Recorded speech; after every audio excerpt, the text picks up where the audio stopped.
Welcome to IdeaMix Performance and Wellness, where world-leading coaches and scientists explain how their research can help you achieve your personal and professional goals faster. Hi, it's Jayanti, co-founder and CEO of IdeaMix Coaching.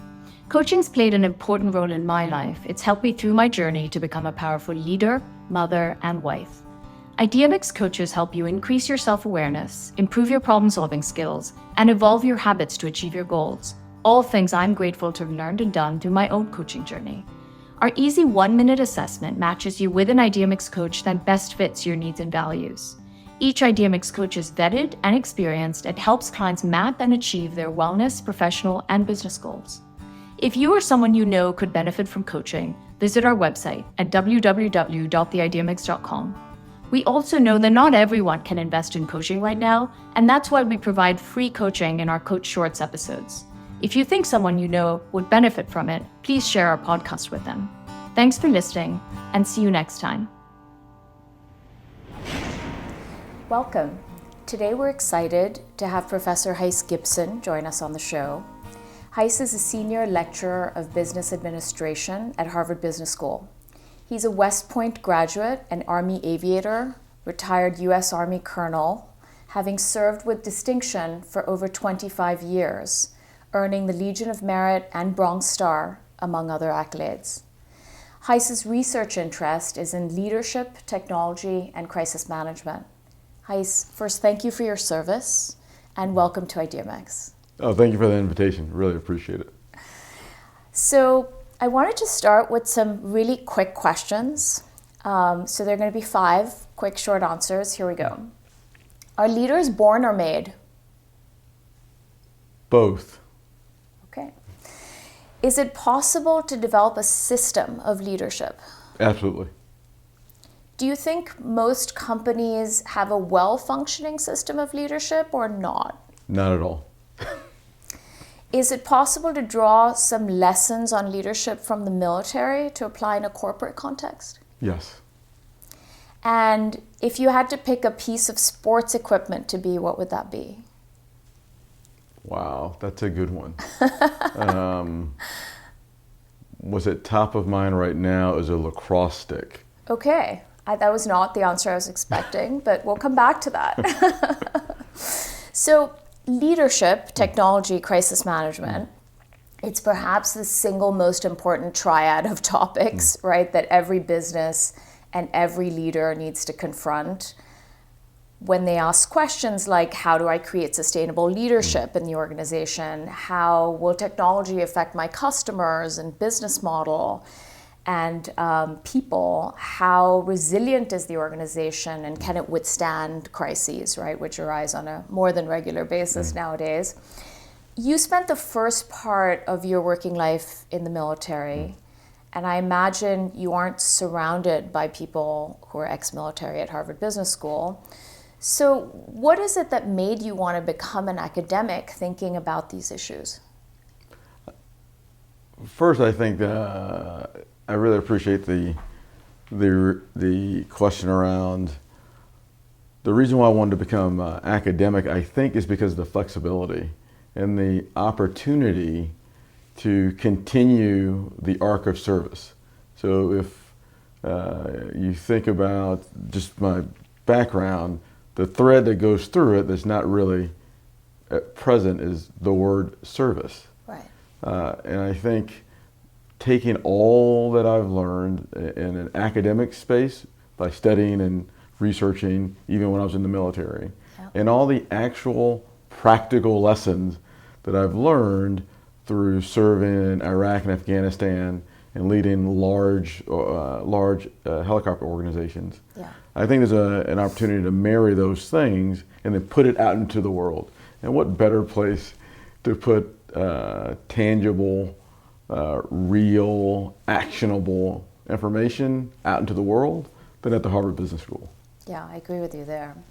I think that intersection of the experience you have having been in the military, having run teams, but also having done the step back through your academic work in the military and just thinking about teams, operations, leadership, is fascinating, right? Because not a lot of academics have that experience to sort of bring to the table in the corporate context.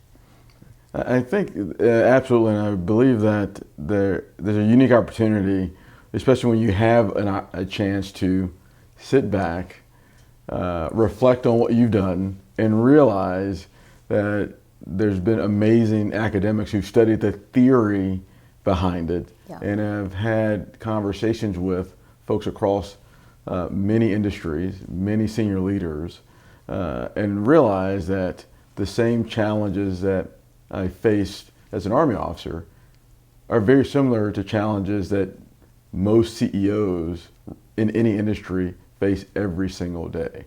Yeah. And I think there's a space, a necessary space, for individuals who can go deep and try to really unpack the mechanisms behind things, versus many leaders believing it's just through serendipity. I just know how to do this. Right. Well, actually, you just don't know how to do it. You don't remember when you were like 7 years old and you fell off a bike and you learned something there that translates to how you engage with your employees today. Yeah. That might be a stretch. Yeah. But there's a connection that. But it's a system, basically. Yeah. And do you feel that obviously missions are so different, right, between the military and a corporation, and I think increasingly we have a set of generations or a set of people across generations who are quite skeptical. Like the trust in corporations has really eroded over this last kind of 15 to 20 year period. That trust hasn't eroded in a military context. Tell us a little bit about your thoughts on alignment around a mission and the contrast you see between organizations and the military.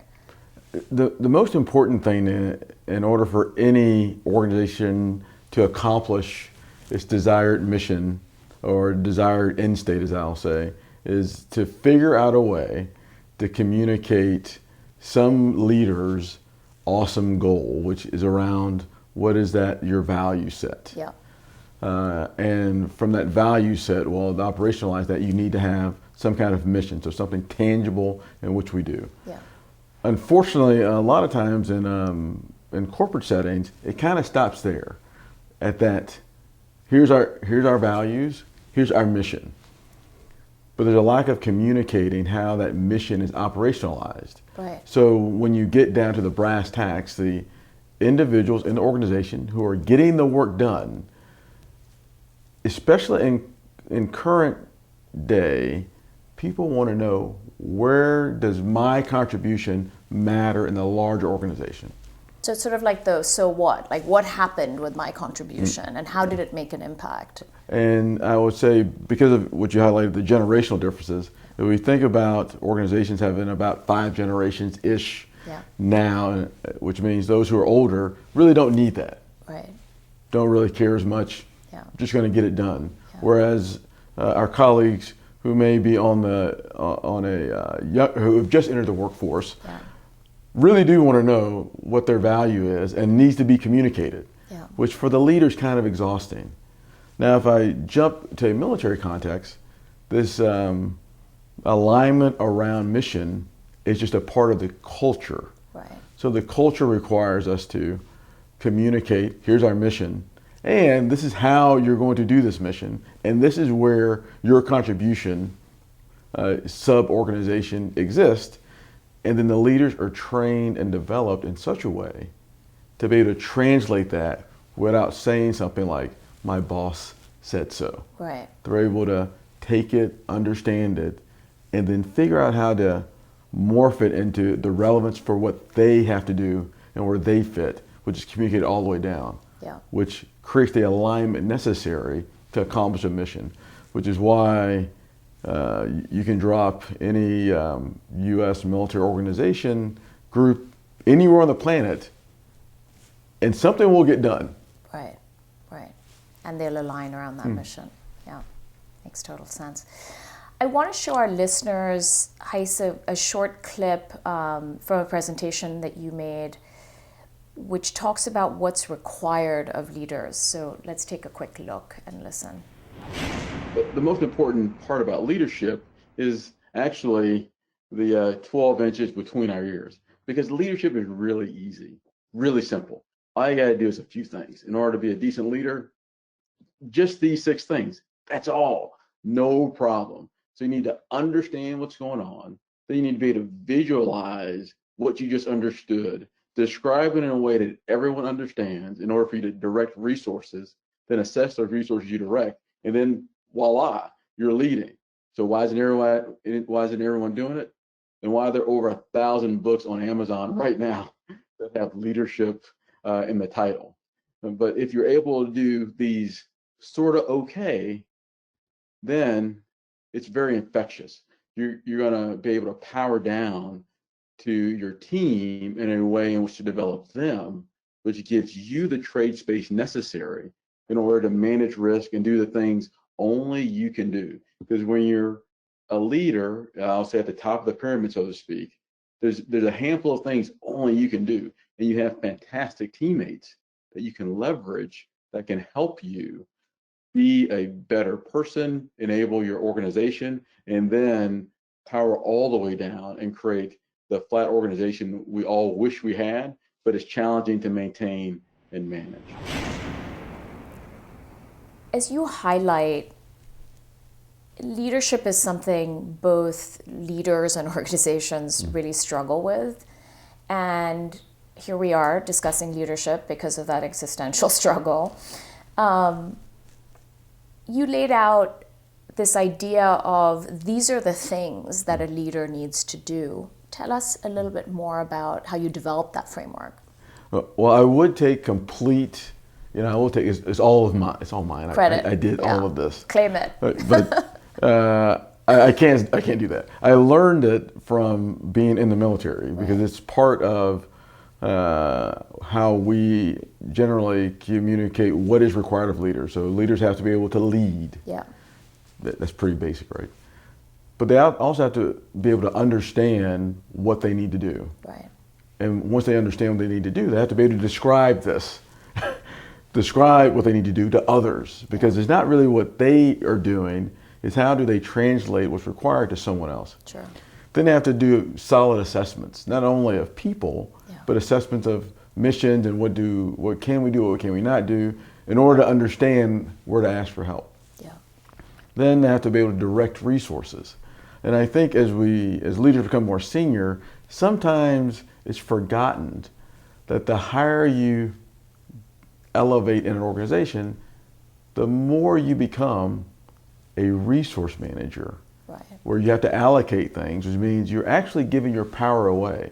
Right. Because you've been elevated to such a level to where you need to focus on strategy and looking forward and engaging with shareholders and boards, not the day-to-day. Yeah. But what many people do, and we all have done this, once we get promoted to the next job, what do we care about? Well, we were really good at what we were just doing. Right. And so we impede our teammates who have our jobs because we do it better. Right. And so those are like some of those elements that are needed in order for you to be a good leader. And if you can do all of them well, and I'm missing a couple, you're going to be a good leader. The challenge is it's hard to do all of those well. Depending on what season you're in as a leader will really dictate which one of these you're strong or weak at. Because it's hard to be strong at all at the same time. That makes a lot of sense. I mean, in our business, we come across this a lot, right? It's this idea of the skills that got you here to this whatever level you're now at are not the skills that you need to hone to take you forward. And, people get stuck very often working in the business, and now they're being expected to work on the business and manage teams. And a lot of the coaching work that we do revolves around this topic. You said leaders have different seasons. Talk a little bit more about that. Well, when we think about the arc of our leadership journeys, there's like early stage, mid stage, and late stage. Yep. And in our early stages, We're pretty vigorous. We just want to get it done. We really think we know what we're doing. But if we're honest, we're just gaining tools. We're getting tactical talents. Skills acquisition. We're understanding that, we need to be really good at doing Excel, building models, or some other very tactical thing, which is really, really important. And then at some point, as we move from that tactical state to that middle state into management, more than like 2 people. Managing 2 people is important, but when you get to about 10 or 15 or a very large P&L where you're managing a budget, profit and loss, and you're managing a budget, then you need a little bit different skills. And you're practicing there, and you start to realize the importance of relationships. That business and leadership is still a deeply human endeavor. And can you become massively rich on not being relational? Sure, we have examples of that. But at the end, in a later season, that's when you realize how important your life is as a leader by the relationships you still have over that time. Because I think what I learned in the military from one of my bosses, he said, you'll never know how good you are while you're sitting in the seat of leadership, whatever that is. Yeah. You only know how well you did after you leave. And what will show you that is when someone calls you, sends you a note, asks you for help. You realize at that moment you had an impact. Right. But while you're in the seat, you're just trying to get things done. Yeah. And the same thing happens to leaders in a corporate setting. They're trying to get things done, but they never really know how well they're doing. Because even though there's feedback and there's performance reviews, you're not really getting the direct feedback on how are you doing, unless you're probably in a private equity firm or VC firm where it's much smaller and tighter, and you're probably getting far more direct feedback from your peers than you would in a standard large Fortune 100 company. Makes sense. I want to shift gears a little bit. One of the other things that you talk a lot about in your research is this concept of T-shaped leadership, big T leaders, little T leaders. Would you explain that for our listeners? No problem. I think, again, I'll give full credit where credit is due. The idea of a T-shaped leader is about a 30-year-old concept. But what caused me to really want to dig into it was a talk I had with our former dean, Nitin Noria, who wrote about T-shaped leadership in around 2006. And I shared with him that this sounds interesting. You have folks who are deep, and that's when you're early in your early stages as a leader. You're deep at some thing, and then you're placed in an organization, and then you gain a bunch of experiences, and then you broaden your perspective. To me, that came across as if all T's are the same. And an example of that is that in the U.S. Army, we send officers and people around the world to do a lot of different things. Yeah. And at the time that I'm at the Harvard Business School getting my doctorate, that's my job. I'm an Army lieutenant colonel, getting a doctorate, bebopping around Cambridge with a backpack as a very old graduate student. Whereas I have another colleague who's camping in Louisiana or doing extreme things in California, but they also are not in a unit. But it's as if we're getting the same experience, but we're not. Yeah. And so when I did the research, I realized that not all experiences are the same. They can contribute to our broadening, but there's only certain experiences that really extend you, and then others that get you really good at your current job. Right. And that's where the little T versus big T came into play. Not to say that little is worse than big. No, they're just different. They're just different, and it's an acknowledgement of the difference, and that organizations don't just, through the good of their heart, provide opportunities to their employees. I'm going to give you an experience that either A, I want to take advantage of right now in the near term, or B, I'm going to make a strategic investment in you as a person in order to leverage that experience that I gave you 3 to 5 years from now if I keep you. Right. And so those experiences are more the big T level versus those tactical experiences or the little T. And then we can't forget the I. You need to have eyes.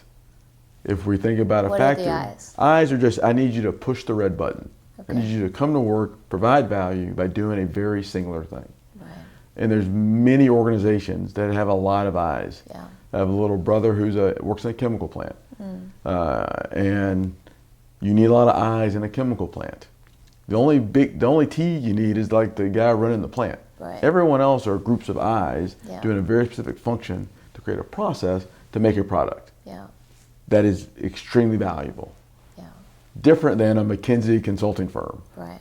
Or Bain or BCG or any consulting firm. You need a lot of big T's because you're expecting people to do cognitive gymnastics to go from this industry to that industry to this industry and be able to tie how they can add value and make them better quickly. Yeah, makes a lot of sense. I like that. I like the little eyes.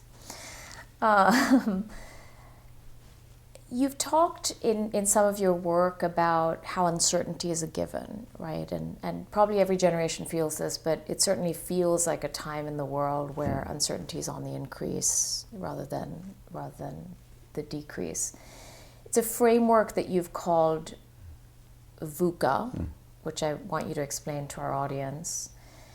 And then talk a little bit about the link between that framework of VUCA and the role that coaching plays in helping leaders navigate the uncertainties.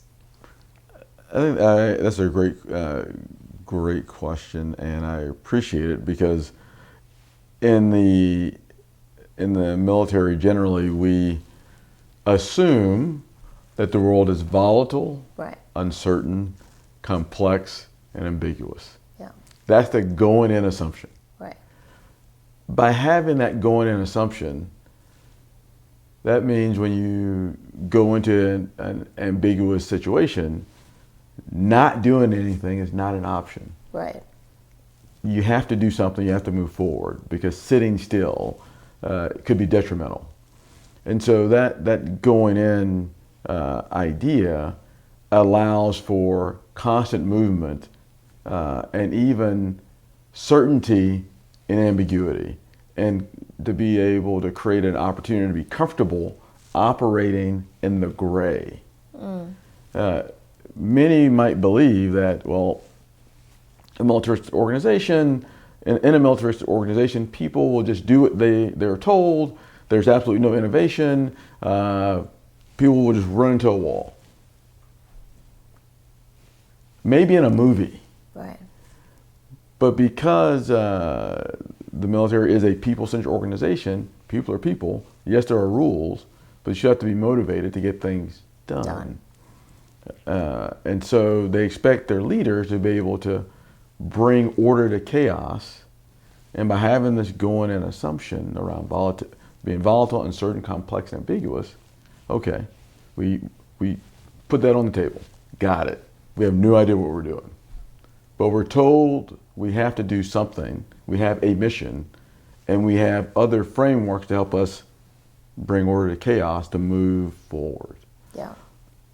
And I think that's where coaching helps leaders manage their anxiety during uncertain times. The challenge today is that the uncertainty is like all the time. Right. Those 1,000-year floods. Similarly to the military in a way. Yeah. Every day. And so I think leaders, unfortunately, haven't had enough reps in bad times. Right. So if we really start to unpack it, we think about 2009. We can pick dates. So 2009, 2002. Crisis moments. Those are moments. But between 2009 and 2020, it was pretty good. At least in the U.S. generally for markets and business, innovation, really good. So you have a whole crop of leaders who've grown up in really good times. Yeah. And you have some of the more seasoned leaders in the organizations who remember Right. the 90s, the 2000s, some even the 80s. Yeah. So we've been here before. Yeah. And are less anxious. Right.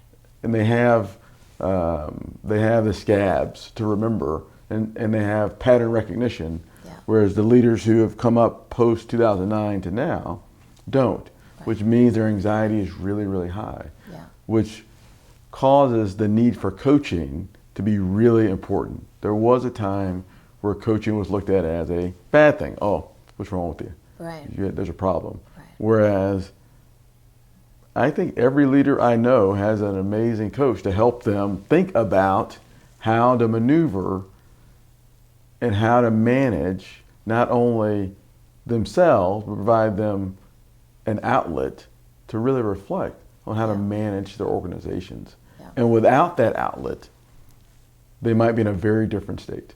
Yeah. No, that totally makes sense. I mean, we couldn't have said it better. Leaders are a lot like high performance athletes, right? And most high performance athletes don't not have a coach for a reason. It's made me think about what you just said, has made me think about the culture of organizations and this idea of whether culturally organizations are equipped to deal with uncertainty or not equipped to deal with uncertainty. In the military, clearly, the whole organization and the ethos of it is equipped to deal with uncertainty. In my experience, I spent some time working at what I'll call old economy companies, and then I spent some time working at a Silicon Valley company. And the cultures of those two sets of organizations are deeply, deeply different, right? The old economy companies, the culture generally is one of risk aversion. And the sort of overall messaging is don't screw it up, right? And in the Valley, the culture is of risk friendliness. It's like make mistakes, it's fine, we'll figure it out. And no mistake is sort of insurmountable. And those are two really different perspectives to come at the world from. Tell me about your observations with respect to culture and how sort of culture enables or hampers an organization from confronting uncertainty and navigating it well. That's a big one around culture. And so I think, I'll use a recent example. If we over the good years that we've established, 2009 to 2020. Yeah. Some may say that depending on who you are or where you sit, will determine your level of goodness. Yeah. But if we think about companies that grew really fast, they grew with a culture of we're a family.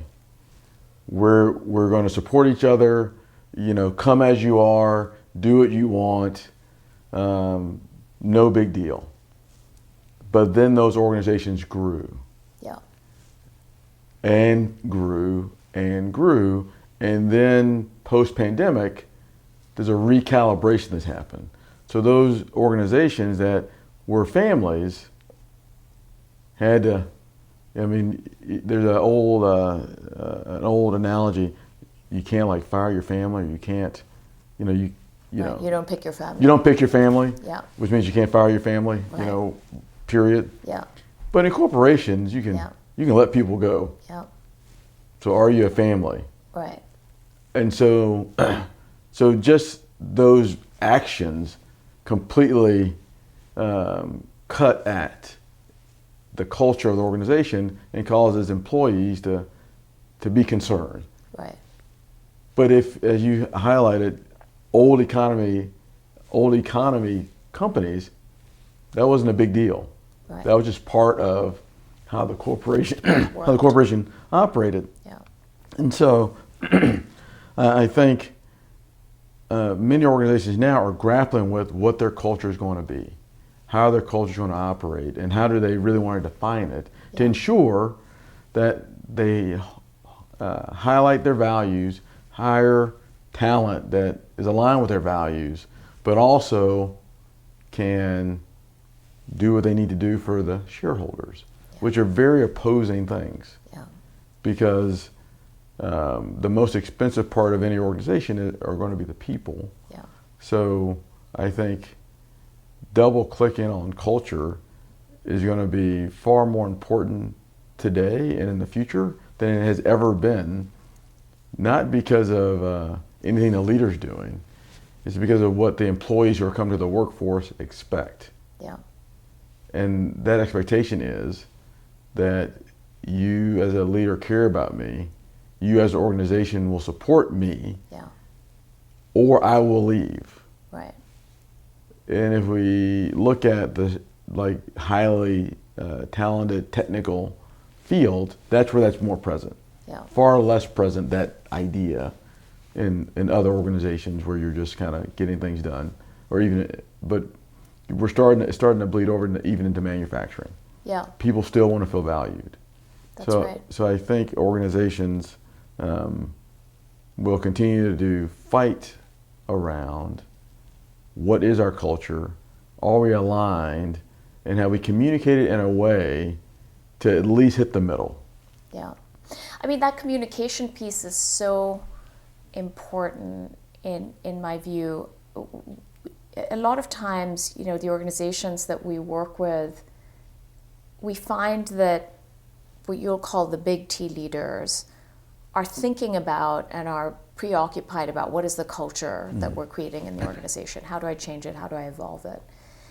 But many times, the thinking about culture, when it stops there, but doesn't go the next step, which is, okay, having thought about the culture that I want to have as a leader, how am I going to push that through the organization? It's going to be by ensuring that those little T leaders become the carriers of that culture so that it filters down top to bottom, right? And that requires time and investment and coaching, among other things. But so often companies don't focus on this. And so that culture sort of is there at the few top levels, but then never actually gets down into the organization. And then you see all the problems around retention and this kind of constant revolving door of recruitment that then ultimately turns into a very high cost model for the company.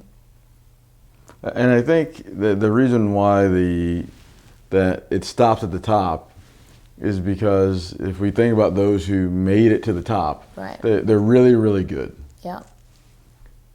But they may not have had any actual development. Yeah. Or been forced to really drive ideas all the way down. Right. They were just, they moved up, it's great, or they were placed in a position that's amazing. Yeah. But basic things like leveraging what I've talked about, leader's intent, where as a leader you communicate the why, what are we trying to do, and how you want it to end.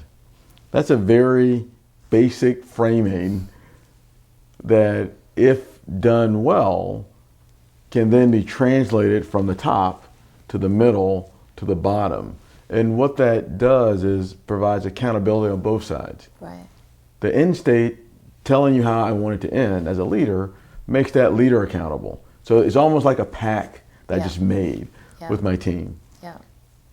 But in making that pact, I also told the team why we're doing something and what needs to happen, which means I just set the expectations. Right. So it almost kind of gets away from all the fluff around, choose your own adventure. Right. And get back to the brass tacks of why are we here, what are we trying to add value, or how are we trying to add value to our customers, to our shareholders, and to ourselves in a very strict way. That's a very basic framework, but there's a lot of long emails, company statements that are made that don't even do those things, Right. which continues how we began the idea of, well, what's my role? How do I do things? Because it's never truly communicated at a tactical level. Yeah, makes a lot of sense. So, as we wrap up here, Hise, what role has coaching played in your life? Who have been the individuals that you consider most influential, who have mentored you, coached you through the years? I've had a lot of coaches. I have too, so I'm happy to hear you say that. And so when I think about it, I was told this when I was a young officer, that all of us are someone's mentee, mentor, and if we hit a certain level, somebody's sponsor. Right. At every level. And so when I think about amazing coaches, I think about guys like Brigadier General Bernie Banks, who retired long ago and is director of Leadership Center at Rice. I think about a guy named Steve Dwyer, West Point class of '80. He was my first aviation battalion commander, and I taught his son mathematics at West Point. Wow. I think of Lieutenant General Ron Clark, who's the current senior military aide to the Secretary of Defense. I think about guys like Kevin Lofton, the former CEO of Common Spirit Healthcare, or I think of folks like Francis Fry, my amazing colleague at the Harvard Business School, or Sadal Neely, another amazing colleague, or Nath Raman. I can go down a list of faculty.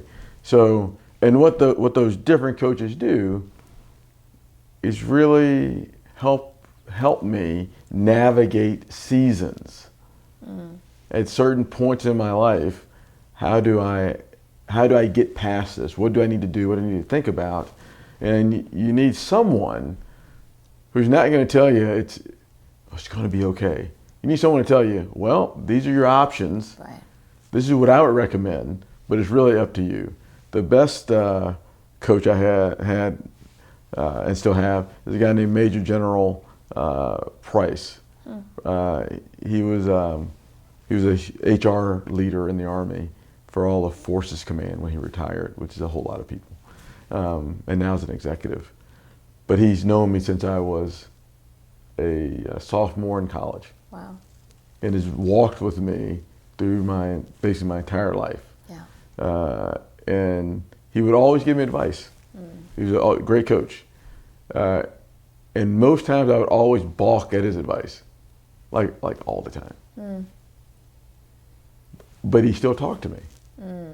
So that's also something that as a mentor or a coach, you can give your best advice, but don't get upset when someone does the polar opposite of what you just said. Right. And so that's also it's a little bit like being a parent. and supporting people through things. Right. So I think for me, because I have a lot of coaches, all the people I named I actually still talk to. Yeah. But I've known them or came in contact with them at very specific points. Yeah. In my life. And they've been thought partners to you, objective thought partners, right, that have helped steer you in different ways. And role models. Yeah. And sponsors. Yeah. And mentors. And a great mentor, sponsor, coach is Jim Cash. Professor Jim Cash is the first African American to be tenured at the Harvard Business School. Yeah. And I'm probably one of like 1,000 people who call him a mentor. Right. He has a building named after him at the Harvard Business School now. And at that naming, you would be amazed at the 800 people who showed up. Yeah. For a building being named after him. Yeah. And so that's impact. Totally. And so I think, again, if I as a coach or mentor or sponsor others can make 0.2% of an impact that an individual like Jim Cash has made on a body of people, I think I'll call that a success. Absolutely. It's a great standard to set for yourself. So I want to go back quickly to the last of the quick questions that we discussed at the beginning. You mentioned lacrosse stick. I was expecting you to say football.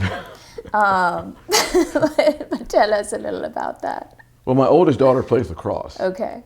And did you ever play lacrosse? I'm from Texas. We don't do lacrosse. Don't do lacrosse. Yeah. And I grew up in Texas in the 80s and early 90s, so that definitely didn't do lacrosse. When I went to West Point, when I learned about lacrosse, all of our lacrosse team was from Long Island or Virginia or New Jersey, but mostly Long Island. Right.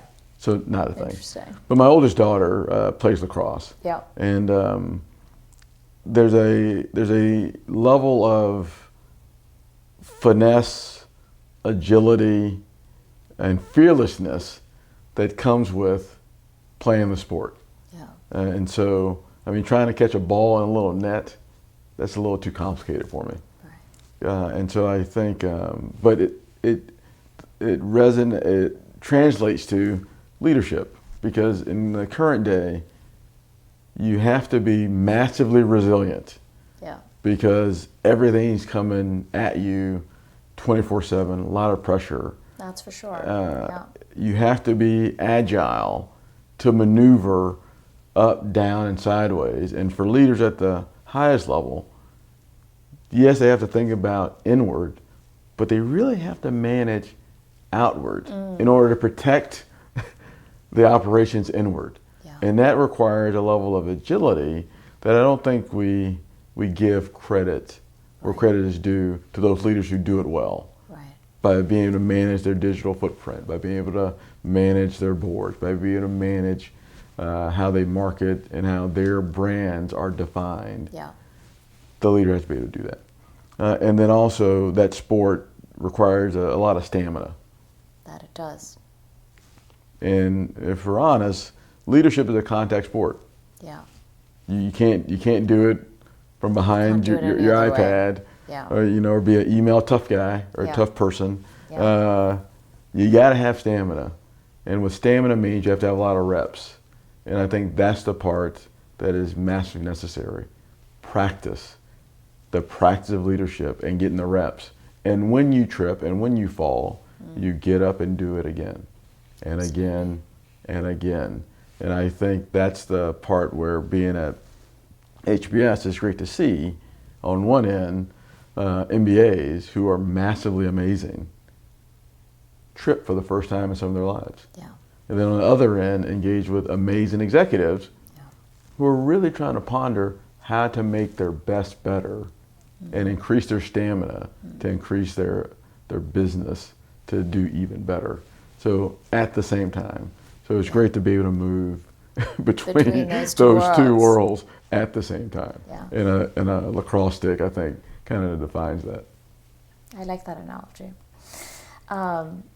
Hise, it's been really great chatting about your research and your insights on leadership and technology and crisis management, topics which, as I was saying at the beginning, is the triad that every organization has to grapple with. In a sense, you're the Uber coach, right? Working with organizations on how to develop their leaders. And thank you for joining us today. No, thank you. Thank you. Thanks for listening. Please subscribe wherever you listen and leave us a review. Find your ideal coach at www.theidmx.com. Special thanks to our producer, Martin Maluski, and singer-songwriter Doug Allen.